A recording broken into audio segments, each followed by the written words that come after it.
Good morning students.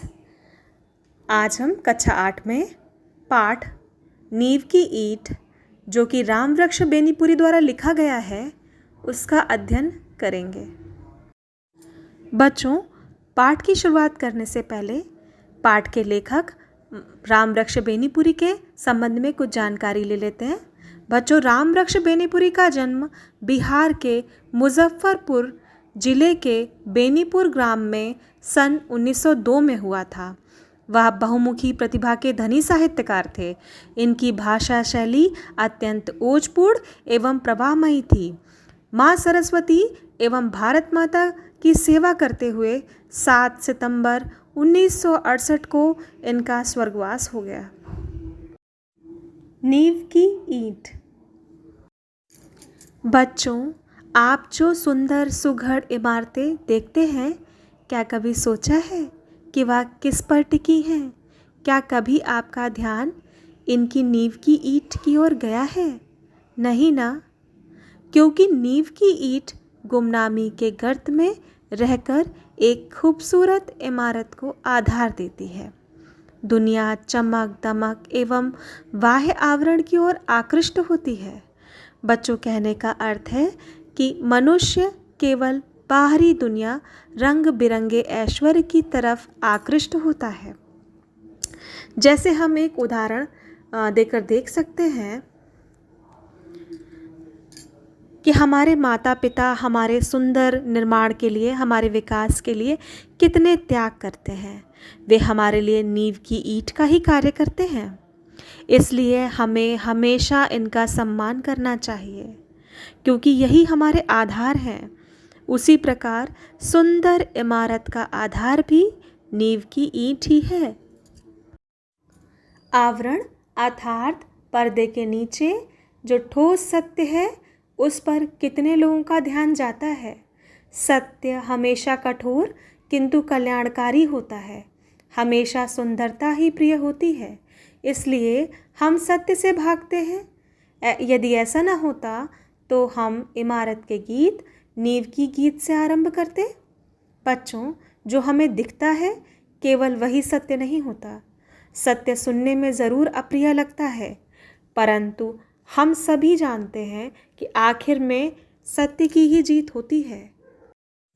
बच्चों, जो ईंट तराशने के पश्चात कंगूरे पर रखी जाती है, लोग उसी के प्रति अनायास आकृष्ट होते हैं, परंतु उससे भी धन्य है वह ईंट जो ज़मीन के 7 हाथ नीचे जाकर गड़ गई और इमारत की पहली ईंट बन गई, और वही कहलाती है नींव की ईंट।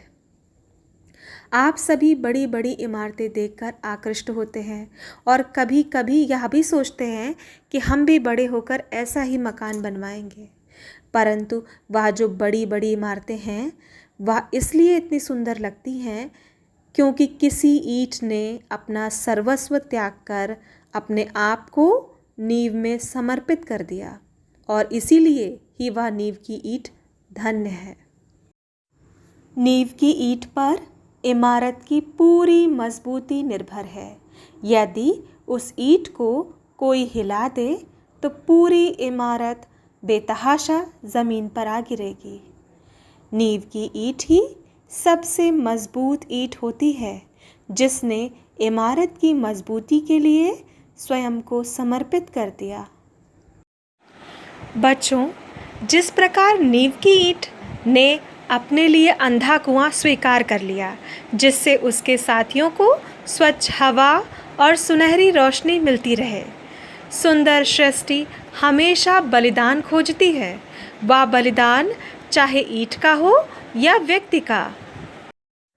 जिस प्रकार सुंदर इमारत बने, इसलिए कुछ पक्की लाल ईंटों को चुपचाप नींव में जाना होता है, उसी प्रकार सुंदर समाज बने, इसलिए कुछ तपे तपाए लोगों को मौन मूक होकर शहादत का लाल सेहरा पहनना होता है। बच्चों, ईशा की शहादत ने ईसाई धर्म को अमर बना दिया, पर लेखक का मानना है कि ईसाई धर्म को अमर बनाया उन लोगों ने जिन्होंने उस धर्म के प्रचार में अपने आप को अनाम उत्सर्ग कर दिया।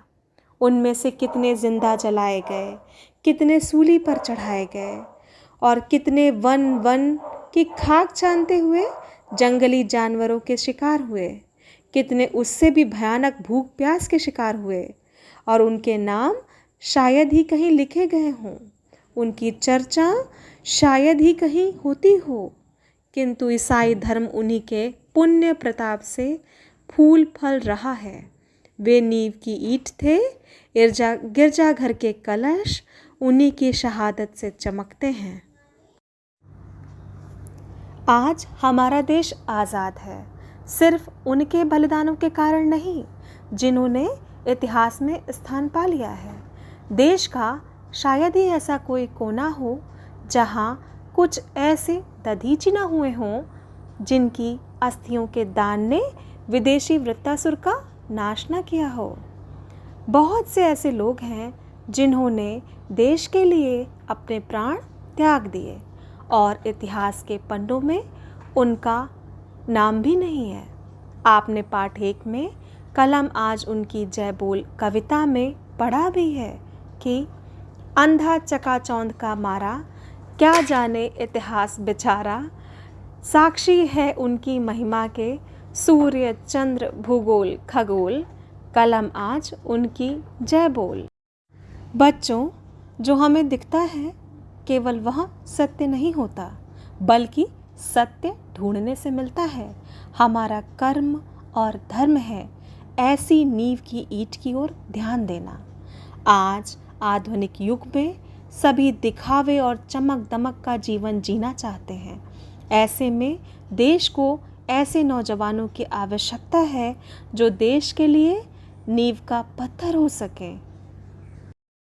ऐसे युवा जो नई चेतना से अभिभूत हों, प्रशंसा से दूर हों, दलबंदियों से अलग हों, जिनमें कंगूरा बनने की कामना न हो, जिनमें चमक दमक के प्रति आकर्षण न हो, जिनमें देश पर न्यौछावर होने के भाव कूट कूट कर भरे हों। समाज परिवर्तन को आतुर है, देश को आवश्यकता है ऐसे युवाओं की जो वास्तव में देश पर उत्सर्ग हो जाने को प्रस्तुत हों। बच्चों, आज देश और समाज को ऐसे युवाओं की आवश्यकता है जो तारीफ के लिए नहीं, कर्तव्य के लिए कर्म करें।